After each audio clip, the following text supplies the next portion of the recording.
Hi, it's Congressman Jamie Raskin sending all of my best to my constituents out in Maryland's beautiful 8th Congressional District and all our friends across Maryland and across the United States and all over the world for our 200th anniversary episode of Local Hero, which we began, of course, in the middle of COVID-19.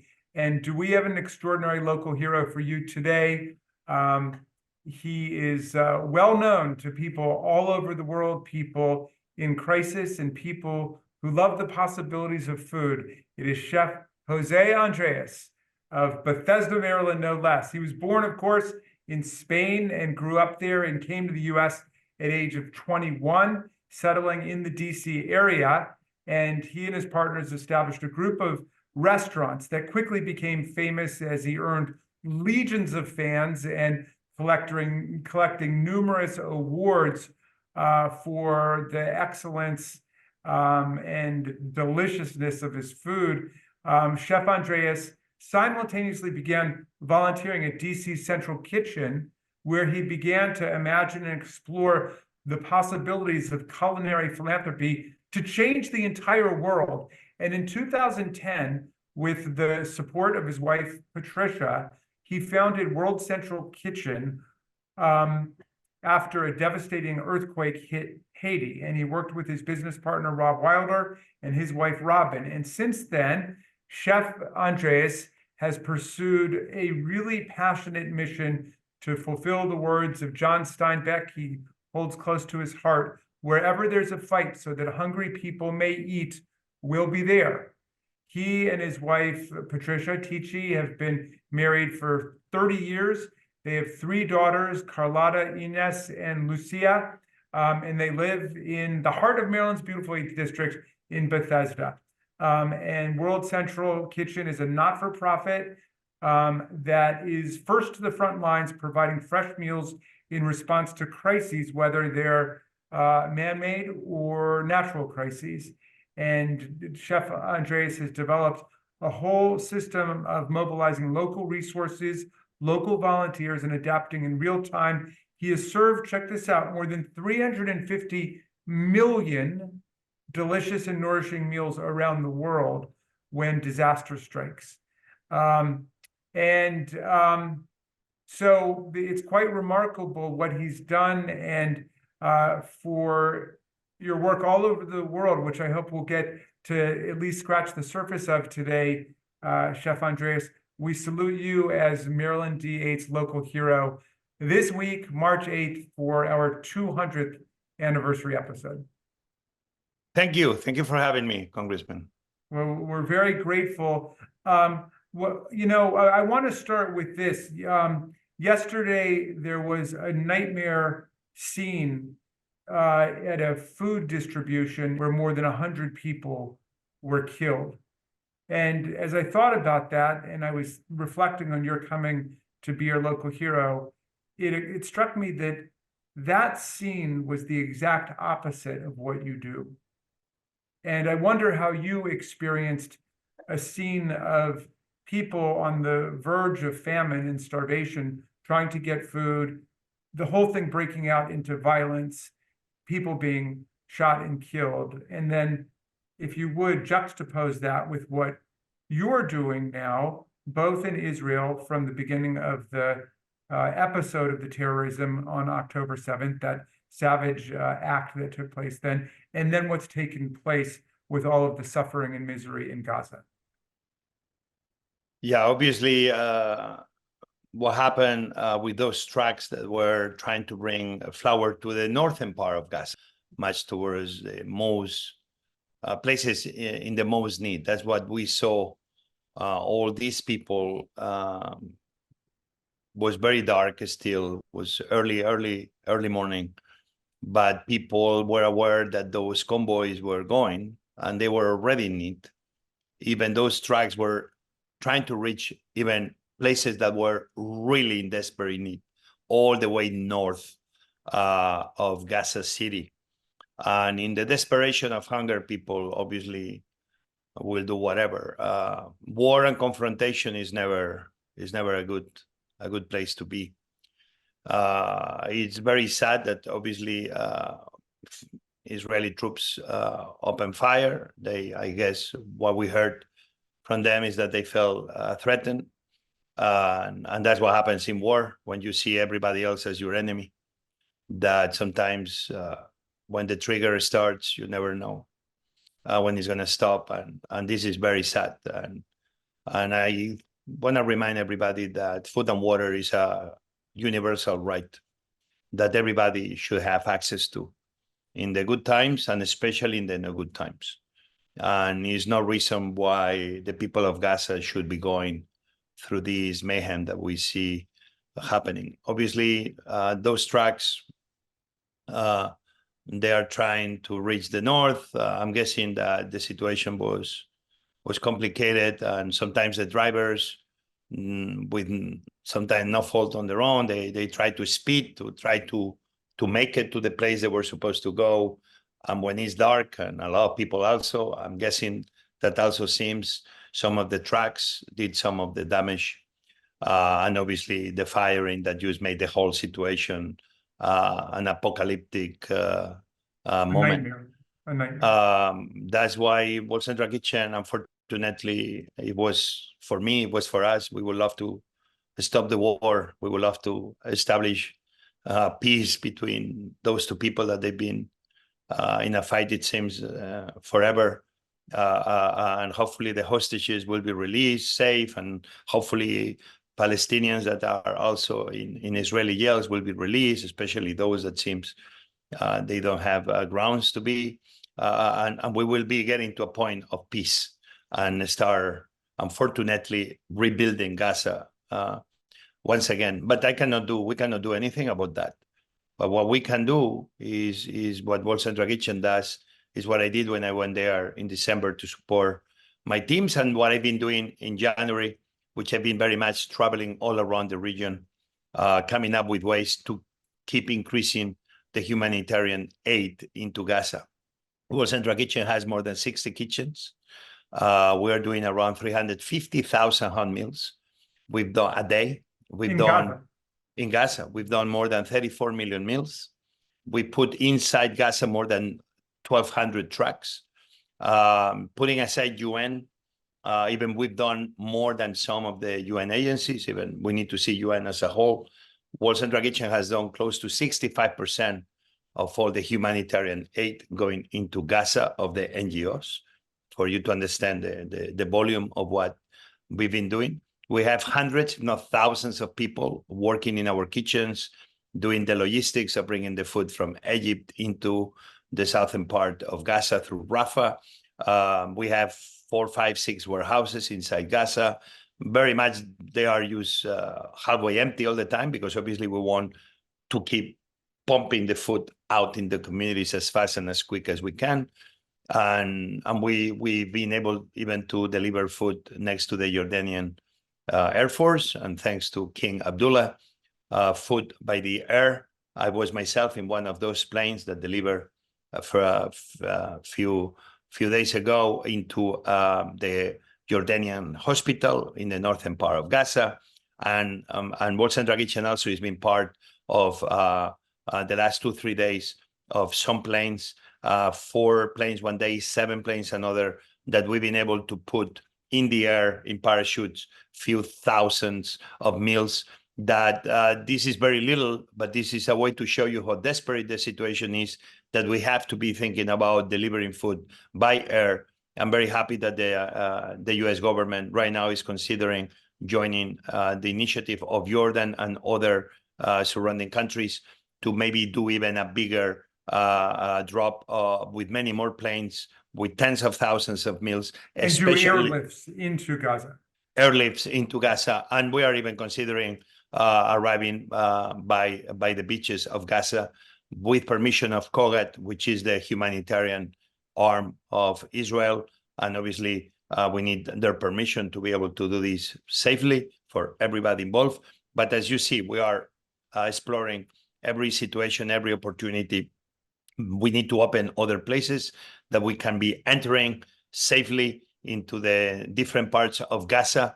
Again, the situation is so dire that even the trucks delivering the humanitarian aid very often have hard time reaching the destination points in the northern part. That's why we need to do a bigger effort, more massive effort, so people will not be desperate for food and water any longer. And of course, I'm hoping that we're going to vote this week in Congress a $10.1 billion humanitarian assistance package in addition to the other international foreign assistance that we're doing. World Central Kitchen accounts for a majority of the NGO provided humanitarian aid that's actually reaching Palestinians in Gaza right now, which is remarkable. You say you've got hundreds of people on the ground, and that's in Rafah.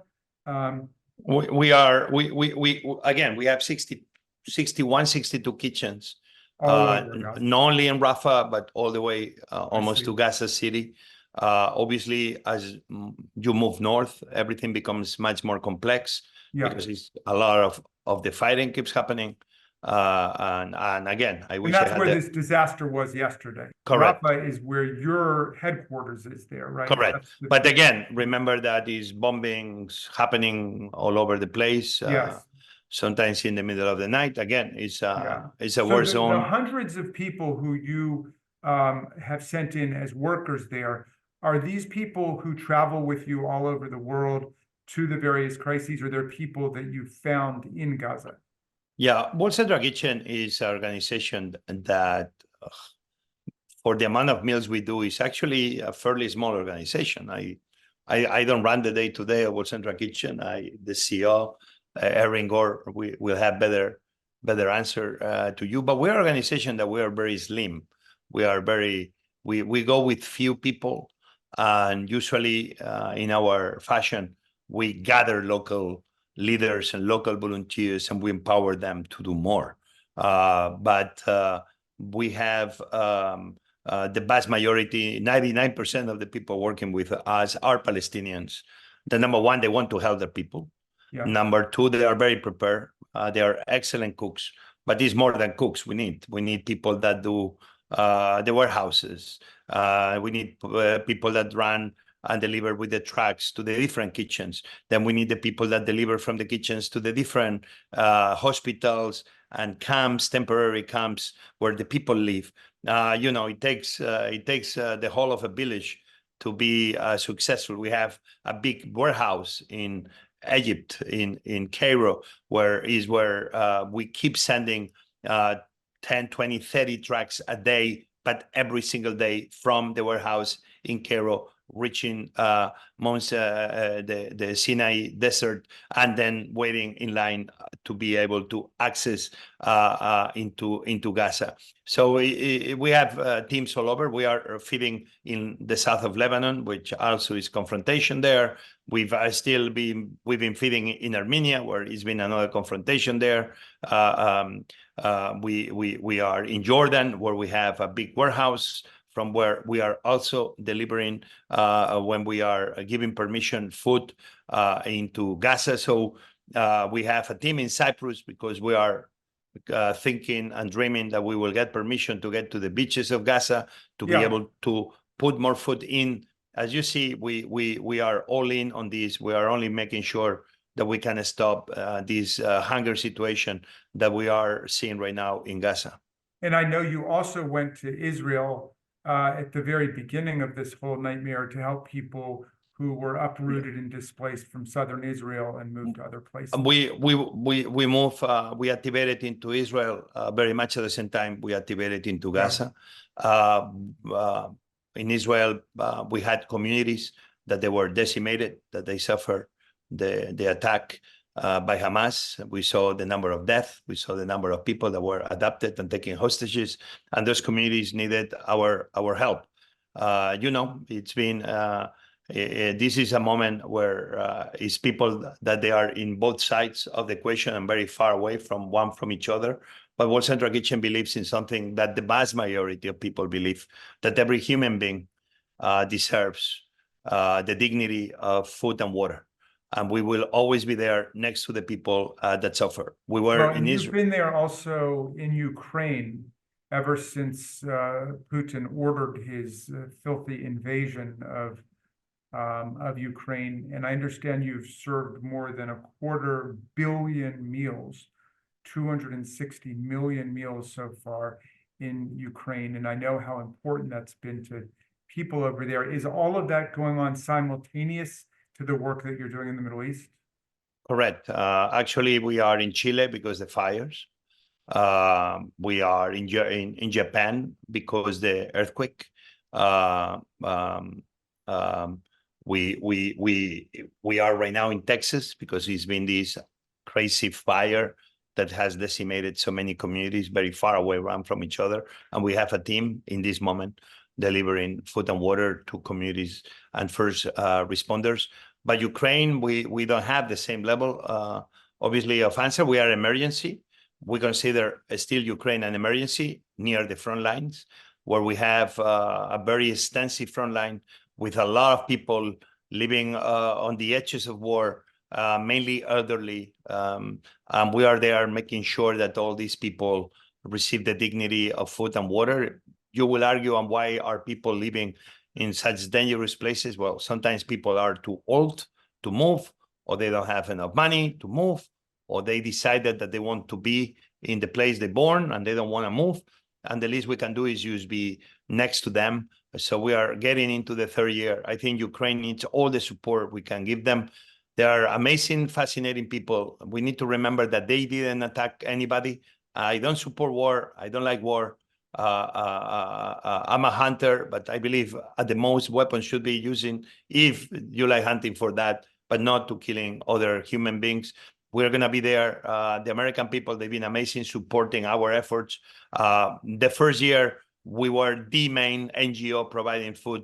At one moment, we reached 1.5 million meals a day with more than 550 restaurants, more than 6,000 team of Ukrainians that we were delivering day and night to every city, every corner where there were people in need. I'm very proud of the work the Ukrainian team did.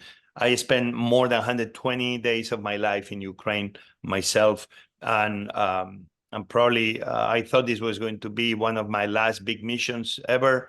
And then here we go again with another big one, seeing what's going on, unfortunately, in Gaza. The world needs you too much, and you're not just a champion of peace and a champion of human rights and a champion of food for hungry people. You're also a champion of democracy. And I remember back in 2020, when people were waiting to vote in America at the polls for 6 hours, 8 hours, 10 hours in some places, you set up food stations to deliver food to people. I think some states have even reacted against that, making it a crime to give food or even water to people waiting to vote. I know you did it on a totally nonpartisan basis, and yet it's created a reaction. But is that something that you're going to continue to be involved in? We don't follow a plan. We adapt to the situation. I want to remind everybody that obviously when something happens, we don't look about if it's a red state or a blue state. We don't look about if it's Christian people or Jewish people or Muslims. People are people. From my office, I see the National Archives. For me, this is a very important place. I've been there in that building often. I love to see the document that very much is the beginning of the creation of America. We the people. World Central Kitchen believes in this. We the people. We need to be there for the people when they need us the most. We believe that what was going on with people elderly waiting for hours under the sun or under cold shouldn't be happening, especially in a country like America. And that's why we decided to provide food and water, which I think is a human and universal right. And I don't think nobody ever can be making it illegal to provide food and water absolutely to anybody. I don't know if we will do it again, but we did it then. Let's see what the future brings. What I know is that it's countries that you don't have to wait more than 5 minutes to vote. We should be making it easier for every single American to vote. We are the most forward-thinking country in the world. We are the country of technology. There's no reason why today people have to be waiting for so many hours just to do something so essential as having your right to express your voice through your vote. Therefore, many Republicans included, they kind of were congratulating us from being there, because we need to remember there are Republicans as well as Democrats that they were suffering the consequences of the very slow voting system. And we had people that they were very thankful that we were there providing them with food and water. Well, we're so grateful to you for your commitment to food, and food has become such a source of division and pain and hatred and conflict in the world. And for you, food is a bridge. It's a way of bringing people together.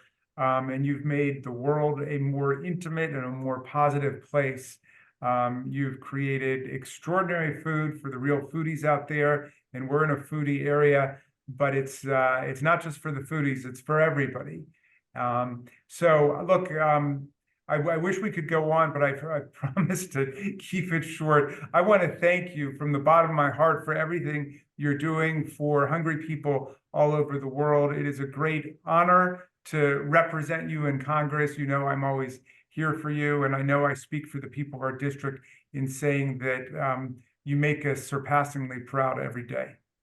Well, thank you. I always tell everybody I am a Marylander with an accent. I love Maryland. I've been now many years Maryland resident. I know Maryland well.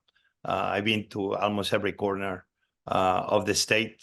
It's a state of great food, a state of great wine, a state of great traditions. So everywhere I go, I always tell everybody, you've been to Maryland. So again, thank you for the work you do, Congressman, representing obviously the people that you represent, but in a way, the whole state of America. And thank you for all the work you've been doing all these years in Congress. Our local hero, Chef Jose Andres, our 200th local hero. Congratulations, sir, and sending love to you and all of your followers and fans and friends all over the world. Thank you.